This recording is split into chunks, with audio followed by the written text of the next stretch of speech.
नमस्कार, India voice देख रहे हैं आप। आपके साथ मैं हूं स्वीटी दीक्षित। रुक करेंगे खबरों की ओर। बता दें कि प्रधानमंत्री नरेंद्र मोदी ने बुधवार को दिल्ली में अपने आवास 7 लोक कल्याण मार्ग पर स्कूली लड़कियों के साथ रक्षाबंधन का त्योहार मनाया। इस दौरान बच्चियों ने पीएम मोदी की कलाई पर राखी बांधी। वहीं पीएम बच्चियों को दुलराते दिखे। बता दें कि सभी के साथ ग्रुप फोटो भी पीएम ने कराया। इसी के साथ प्रधानमंत्री ने देशवासियों को आज सुबह रक्षाबंधन के पवित्र पर्व पर शुभकामनाएं भी दी।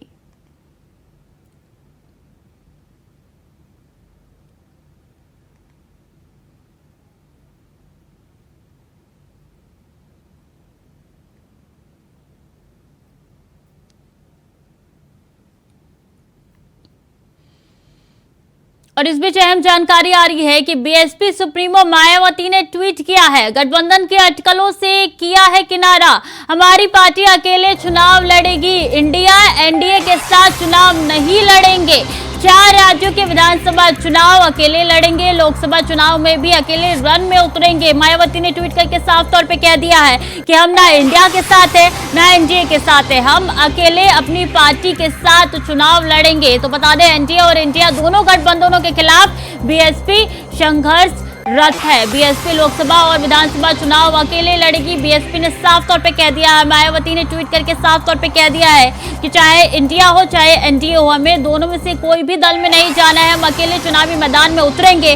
चाहे विधानसभा चुनाव हो 5 राज्यों के या लोकसभा चुनाव हो, दोनों ही चुनाव में खुद मंथन करेंगे और चुनाव लड़ेंगे अकेले। ये दोनों गठबंधन गरीब विरोधी और जातिवादी है। मायावती ने यहाँ तक कह दिया, किसी गठबंधन के साथ चुनाव नहीं लड़ेंगे। साफ तौर पे मायावती ने देखिए कार लगाते हुए मायावती दिख रही है। मायावती कह रही है कि चाहे विधानसभा चुनाव हो या लोकसभा चुनाव, हम खुद रन में उतरेंगे और जीत भी हासिल करके चुनाव लड़ेंगे, क्योंकि यहाँ पे दोनों पार्टियों में संघर्षरत दोनों पार्टियों से हम नजर आ रही है। और ऐसे में मायावती ने यह भी कह दिया है, साफ कर दिया है कि चुनाव हम अकेले लड़ेंगे, चाहे लोकसभा चुनाव हो चाहे विधानसभा चुनाव हो। मायावती का ये कहना है कि दोनों पार्टी में कोई ना कोई दिक्कत है और दोनों दल में कोई ना कोई ऐसी खामियां है जिसकी वजह से वो खुद ये चुनाव जो है, चाहे विधानसभा चुनाव हो लोकसभा चुनाव हो, दोनों चुनावों के मैदान में खुद वो उतरेंगी। उन्होंने एनडीए या इंडिया के साथ गठबंधन से साफ तौर पर इनकार कह दिया है। उन्होंने कहा है कि गठबंधन अधिकतर गरीब विरोधी, जातिवादी, सांप्रदायिक, पूंजीवादी नीतियों वाली पार्टी है, जिनकी नीतियों के खिलाफ बीजेपी लगातार संघर्ष करी है, इसलिए इनसे गठबंधन करके चुनाव लड़ने का सवाल ही नहीं पैदा होता। तो मायावती ने साफ तौर पे ट्वीट करके उन्होंने निशाना साधा है दोनों ही दलों के गठबंधन पे और उन्होंने कह दिया है कि हम अकेले चुनाव लड़ेंगे, हम किसी के साथ नहीं जाएंगे। मायावती ने ट्वीट करके जानकारी दी। उन्होंने कह दिया है, एनडीए वो इंडिया गठबंधन अधिकतर गरीब विरोधी, जातिवादी, सांप्रदायिक, धनाश्रेष्ठ समर्थक वो पूंजीवादी नीतियों वाली पार्टियां हैं, जिनकी नियतों के विरुद्ध बीएसपी है और ऐसे में बीएसपी संघर्षरत है, इसलिए इनसे गठबंधन करने का कोई सवाल ही नहीं होता है। इसलिए मायावती ने साफ तौर पे कह दिया है कि हम अकेले चुनाव लड़ेंगे। बता दें कि इंडिया गठबंधन की तरफ से मायावती को ये न्यौता दिया गया था, हमारे साथ आइए, लेकिन अब मायावती का सुबह सवेरे ये ट्वीट आया। उन्होंने साफ कह दिया है कि हम अकेले चुनाव लड़ेंगे, हमें किसी की जरूरत नहीं है, ना एनडीए की जरूरत है ना इंडिया की जरूरत है। हम खुद ही मैदान में उतरेंगे, चाहे छत्तीसगढ़ का चुनाव हो, मध्य प्रदेश हो, राजस्थान हो, तमाम चुनाव में अकेले उतरेंगे मैदान में और चुनाव लड़ेंगे। लोकसभा चुनाव में भी यही मायावती ने कहा है। तो अब देखिए, मायावती चुनाव से पहले हुंकार भरती हुई नजर आ रही है, ना वो इंडिया के साथ जाएंगे ना वो एनडीए के साथ जाएंगे। इंडिया जो कि विपक्षी दल का नाम है और एनडीए सत्ता पक्ष का नाम है, ऐसे में दोनों ही ना वो विपक्ष की तरफ जाना चाहती है ना सत्ता पक्ष की तरफ। और उन्होंने साफ तौर पे कह दिया है कि चुनाव अब बीएसपी अकेले लड़ेगी।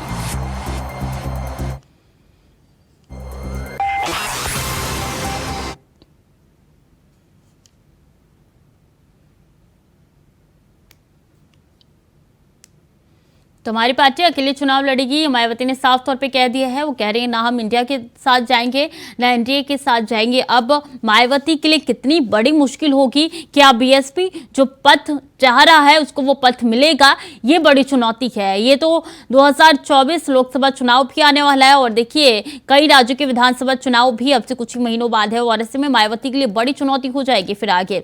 और कांग्रेस की तरफ से लगातार ये कोशिश की जा रही थी कि मायावती को अपने खेमे में लाया जाए, यानी कि इंडिया जो घटक दल है उसमें लाया जाए। लेकिन अब देखिए मायावती ने साफ तौर पे अपना रुख बता दिया है कि ना हम इंडिया के साथ जाएंगे ना एनडीए के साथ जाएंगे। इसी खबर पर ज्यादा जानकारी के साथ प्रियम पाठक हमारे साथ जुड़ चुके हैं। प्रियम, देखिए कयास तो लगाए जा रहे थे, न्योता भी भेजा गया था बीएसपी को, लेकिन अब साफ कर दिया है मायावती ने ना इंडिया ना एनडीए, अकेले रन में उतरेंगी वो।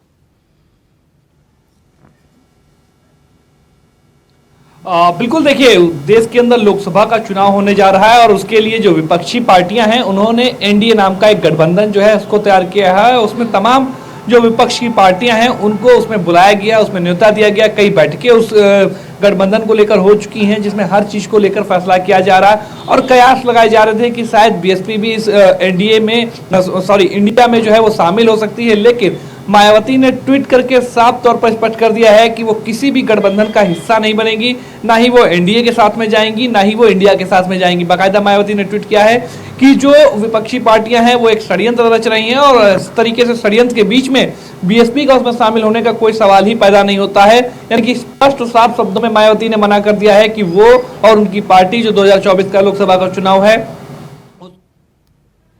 ठीक है प्रेम, आपको रोकना चाहूंगी। इस बीच हमारे साथ भुवन जोशी जुड़ चुके हैं, प्रवक्ता है समाजवादी पार्टी के। बहुत स्वागत है आपका इंडिया वॉइस पे सर। नमस्कार। समाजवादी पार्टी नहीं, कांग्रेस का प्रवक्ता हूं। माफ कीजिएगा, कांग्रेस से हमारे साथ भुवन जोशी जुड़ चुके हैं। भुवन जी, देखिए कांग्रेस ने प्रयास तो किया है, खाबरी को भी हटाया है, जुराइल को पद पे तैनात किया गया है ताकि मायावती का जो रुख है वो साफ हो सके कि इंडिया में आए। लेकिन अब तो वो उन्होंने ट्वीट करके साफ कह दिया है और सवाल भी कहीं खड़े किए हैं। देखिए मायावती जी क्या सोचती हैं, क्या करती हैं, ये मायावती जी के ऊपर निर्भर करता है। मायावती जी को अगर गठबंधन के साथ में चुनाव लड़ना है या अलग चुनाव लड़ना है, ये वो खुद जाने या उनकी पार्टी के नेता जाने। रही बात है कि हमारी कोशिश रहती, कांग्रेस पार्टी या कांग्रेस के जितने भी अलायंस इंडिया के लोग हैं उनकी ये कोशिश है कि जो भी लोग एक समान विचारधारा के हैं, जो इस सरकार के दमनकारी नीतियों से जो जनता के ऊपर लगाई जा रही है उनसे परेशान है, वो सारे इकट्ठे होकर इस दमनकारी सरकार के खिलाफ इकट्ठा होना चाहिए और लड़ना चाहिए। अब मायावती जी की क्या मजबूरियां हैं, वो क्यों नहीं लड़ना चाहती है, मायावती जी जाने। इंडिया के जो गठबंधन है वो मजबूत रहेगा, चाहे और भी उसमें ऐड हो या कोई जाए, लेकिन इंडिया अपने हिसाब से मजबूत है। लेकिन आपने ये भी ऐलान किया है, कांग्रेस की तरफ से ये भी कहा गया है कि जो बैठक होने वाली है नेक्स्ट, यानी कि जो तीसरी बैठक होने वाली है उसमें कुछ और घटक दल जुड़ सकते हैं। अकाली दल को भी आपकी तरफ से न्योता भेजा गया है। देखिए हमने न्योता भेजा नहीं भेजा, इंडिया के गठबंधन में जो भी सीनियर नेता है उन्होंने भेजा होगा। तो आपको जानकारी नहीं है? वो तो सबके सामने आएगी, अभी कोई जानकारी नहीं। जब वो लोग शामिल होंगे वहां मिलेंगे तब पता लगेगा कि कौन गठबंधन आ रहा है कौन नहीं आ रहा है। ये बाद में कल से जो मीटिंग शुरू हो जाएंगे उनमें पता लग जाएगा। तो क्या आपको ये नहीं लगता कि मायावती अगर इंडिया में शामिल हो जाती तो आपका खेमा जो है और मजबूत हो सकता था और मजबूती के साथ अब 2024 के रन में उतरते? देखिए इसमें कोई अतिशयोक्ति नहीं है। मायावती जी अगर आती हैं तो स्वागत है, आती हैं तो हर कोई, देखिए 1-11 होते हैं, 11-11 22 होते हैं। अगर शामिल होती है मायावती तो संगठन और होता है, इसमें कहीं कोई दो राय नहीं। तो 1-1-2 भी तो होता है सर। देखिए मैं वही तो कहूँ, 1-1-2 होते हैं, 1-1-11 भी होता है, 1-1-11 के बाद में 22। तो ये तो इसमें कहीं मैं मान तो रहा हूँ बात को, अगर मायावती जुटती हैं गठबंधन के साथ में तो मजबूत गठबंधन और हो। लेकिन मायावती ने ट्वीट करके सवाल भी खड़े कर दिए हैं, ना सिर्फ इंडिया पे सवाल खड़े किए हैं, एनडीए पे भी सवाल खड़े किए हैं। उन्होंने जातिवाद का भी आरोप लगाया है, पूंजीवाद का भी आरोप लगाया है, सेकुलरिज्म तक का आरोप लगा दिया है और उन्होंने ये भी कह दिया है कि खिसियानी बिल्ली खंबा नोचे की तरह इस वक्त स्थिति हो चुकी है इंडिया की। देखिए इंडिया की स्थिति तो हमेशा मजबूत रही है और खिसियानी बिल्ली खंबा नोचे वो तो शायद मायावती जी को खुद अपने गिरेबान में झांक लेना चाहिए। बाकी इसके अलावा मैं अभी मायावती जी के बारे में कुछ कहना नहीं चाहूंगा, क्योंकि देखिए उनकी अपनी सोच है, उनकी अपनी मजबूरियां रही होंगी जिनकी वजह से वो ये बयान देती हैं बार बार, वो जाने। नहीं तो जैसे आम आदमी पार्टी के विरुद्ध कई कांग्रेस नेता थे, आम आदमी पार्टी को नहीं चाहते थे, वो इंडिया खेमे में जोड़े, इंडिया खेमे में लेके आए। तो क्या आपने मायावती की तरफ रुख करने की कोशिश नहीं की, मायावती के साथ बैठक नहीं की आपने? देखिए, अब हमें इतना नहीं पता कि कोई बैठक हुई है या नहीं हुई है या होने वाली है। अभी देखिए, अभी तो राजनीति में सब कुछ संभव है। जब तक चुनाव डिक्लेरेशन नहीं हो जाए, जब तक पूरा गठबंधन तैयार नहीं हो जाए, पता नहीं कोई गठबंधन में आएगा, कोई जाएगा, ये अभी चलेगा। तो हो सकता है मायावती जी भी आने वाले समय में हो सकता है साथ में हो जाए। ठीक है, बहुत बहुत धन्यवाद इंडिया वॉइस के साथ जुड़ने के लिए और अपना पक्ष रखने के लिए। प्रियम लगातार हमारे साथ बने हुए हैं। प्रियम, देखा आपने भुवन जोशी को सुना होगा, कांग्रेस से थे वो साफ तौर पे कह रहे हैं कि हमें कोई फर्क नहीं पड़ता, हमने कोशिश की है लेकिन उसके बाद से भी वो नहीं आई है, तो उनका वो अपना रुख है। यानी कि जिस तरीके से आम आदमी पार्टी को कांग्रेस ने अपने खेमे में जोड़ने की, इंडिया घटक दल में जोड़ने की कोशिश की थी, उस तरीके से लग रहा है कि वो बीएसपी को जोड़ने की कोशिश नहीं करे। क्या उनको लाभ मिलेगा इससे या हानि पहुंचेगी? देखिए, बिल्कुल जाहिर सी बात है, मायावती अगर विपक्षी गठबंधन में जाती हैं तो शायद उसका एक बड़ा फायदा उनको मिलता है, चूंकि एक बड़ी नेता के तौर पर जानी जाती हैं। प्रदेश के अंदर कई बार उनकी पार्टी की सरकार रही है और उत्तर प्रदेश वो राज्य जहां पर 80 लोकसभा की सीटें हैं जो दिल्ली की दशा और दिशा दोनों को तय करता है। तो ऐसे में मायावती का कहीं ना कहीं किसी पार्टी के साथ गठबंधन होना या फिर अलग वो चुनाव लड़ेंगी तो उसका साफ तौर पर सभी समीकरणों पर असर पड़ेगा और इसका असर जो है वो राजनीतिक दल जो अपनी रणनीति बना रहे हैं, चाहे वो बीजेपी हो चाहे वो सपा हो, उनको भी अपनी रणनीति में कई परिवर्तन करने पड़ेंगे। क्योंकि मायावती, जाहिर सी बात है, आज के समय में जिस तरीके से पार्टी की परफॉर्मेंस रही है वो जरूर पार्टी काफी कमजोर हुई है, लेकिन अभी भी दूसरों का खेल बिगाड़ने का मादा जो है वो बीएसपी बहुत अच्छे से रखती है और इस बात को दोनों ही पार्टियां बखूबी समझती हैं और जानती हैं। और इसीलिए अगर आप कहें तो मायावती को अपने साथ लाने की कवायद पूरी तरीके से इंडिया की तरफ से की गई। हालांकि मायावती ने ट्वीट करके पूरा स्पष्ट कर दिया है कि चाहे एनडीए हो या फिर इंडिया हो, दोनों ही गरीब पिछड़ों को अनदेखी करती हैं, जातिवाद की राजनीति करती हैं दोनों ही दल। इसलिए इन दोनों ही दलों के साथ में जाना का कोई सवाल ही नहीं बनता है और बीएसपी अकेले आने वाले चुनाव में जो है वो लड़ेगी और उतरेगी और बेहतरीन परफॉर्मेंस भी करेगी। इसके अलावा उन्होंने कहा कि जो विपक्षी दल हैं जब वो इंडिया में शामिल नहीं हुई तो वो खिसियानी बिल्ली खंबा नोचे की स्थिति में होकर वो बीएसपी को बीजेपी की बी पार्टी कहते हैं। वो कहते हैं कि बीएसपी बीजेपी के सहारे पर चलती है, तो ये खिसियानी बिल्ली खंबा नोचे वाली स्थिति है। चूंकि उनको बुलाया गया था, कई बार बोला गया, लेकिन वो किसी भी दल के साथ में नहीं जाएंगी, क्योंकि जो उनकी पार्टी के सिद्धांत है, जो उनके सिद्धांत है, उनके अनुरूप कोई भी गठबंधन जो है वो बनता हुआ नजर नहीं आया है और किसी भी दल के साथ में मायावती फिट नहीं होंगी। और इसलिए उन्होंने स्पष्ट कर दिया है कि वो अकेले चुनाव लड़ेंगी, चाहे वो लोकसभा का चुनाव हो या फिर आगामी राज्य 4 राज्यों के जो विधानसभा के चुनाव होने हो उनमें हो, तो उसमें भी बीएसपी अकेले ही चुनाव लड़ेगी। और कहीं ना कहीं उनके इस ट्वीट के बाद से राजनीतिक गलियारों में जो हलचल है वो काफी तेज हुई है, क्योंकि मायावती किस ओर जाती हैं, एक ये बड़ा मुद्दा था और कहीं ना कहीं निकल के सामने आया और बैठक के पहले ही ये रुख अपना क्लियर कर दिया है, ना इंडिया के साथ जाऊंगी ना इंडिया के साथ जाऊंगी। बहुत बहुत शुक्रिया आपका तमाम जानकारियों के लिए प्रियम।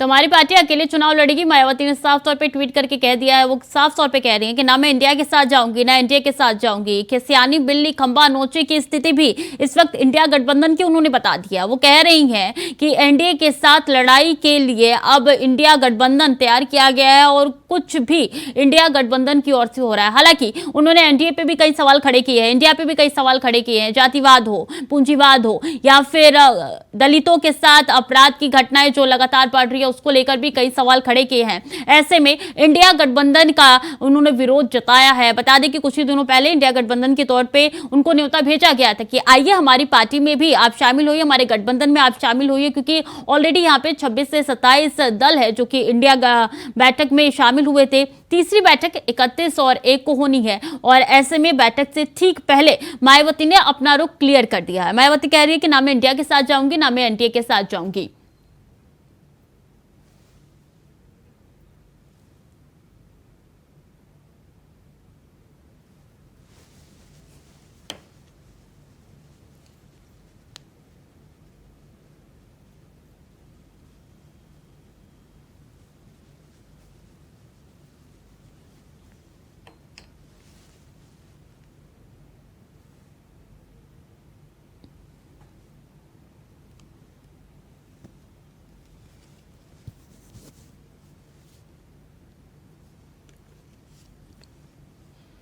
तो तमाम अटकलों से किनारा कर लिया है मायावती ने, और ऐसे में मायावती ने साफ तौर पे कह दिया है कि ना मैं इंडिया के साथ जाऊंगी ना मैं एनडीए के साथ जाऊंगी। चुनाव अकेली लड़ेंगी मायावती, चाहे विधानसभा चुनाव हो चाहे लोकसभा चुनाव हो। हालांकि अगर मध्य प्रदेश की बात की जाए तो 1993 और 1998 के तहत जब उस समय की बात की जाए तो मायावती यानी कि बीएसपी के पास 11-11 सीटें हुआ करती थी। अभी की हाल ही की स्थिति में अगर नजर डालें 2 ही सीट मात्र मध्य प्रदेश में बची है। ऐसे में उनके सामने बड़ी चुनौती है कि किस तरीके से मध्य प्रदेश की रणभूमि में वो खड़ी होती है इंडिया एनडीए के खिलाफ। और ऐसे में अगर छत्तीसगढ़ की बात की जाए तो ठीक इसी दौर पे इसी सन में यानी कि 90 के दशक में उनके पास 90 सीटें हुआ करती थी। अब की बात की जाए तो हालिया स्थिति सिर्फ 1 सीट पर सिमट के रह गई मायावती। राजस्थान में भी यही तस्वीरें निकल के सामने आ रही है और ऐसे में किस्मत आजमा रही है लगातार। और अगर 2018 की बात की जाए तो 2018 में 6 सीटों पे जीत मिली थी मायावती को यानी कि बीएसपी पार्टी को।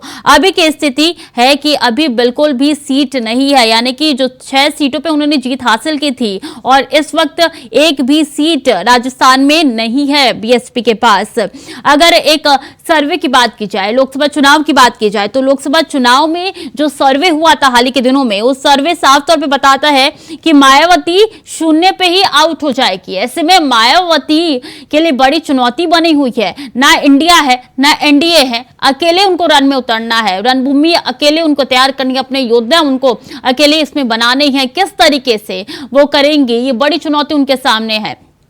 ऐसे में 2019 की बात की जाए लोकसभा चुनाव में तो बीएसपी के पास बता दें कि 19.83% तक जो थे वोटिंग आई थी। और ऐसे में ये बताता है कि किस तरीके से लोकसभा चुनाव में आगे क्या स्थिति रहने वाली है। चलिए खबरों में आगे बढ़ेंगे। बिहार में इस साल के बचे हुए दिनों के लिए स्कूल की छुट्टियां 23 से घटाकर 11 कर दी गई है। इसको लेकर शिक्षा विभाग की ओर से नोटिफिकेशन भी जारी कर दिया गया है, जिसके मुताबिक इस साल सितंबर से दिसंबर महीने के बीच त्योहारों पर 11 दिन ही स्कूल बंद रहेंगे। इसको लेकर केंद्रीय मंत्री गिरिराज सिंह ने बिहार सरकार पर गंभीर आरोप लगाए हैं। उन्होंने ट्वीट कर लिखा है कि कल संभव है कि बिहार में शरिया लागू कर दिए जाए और हिंदू त्योहार मनाने पर रोक लग जाए।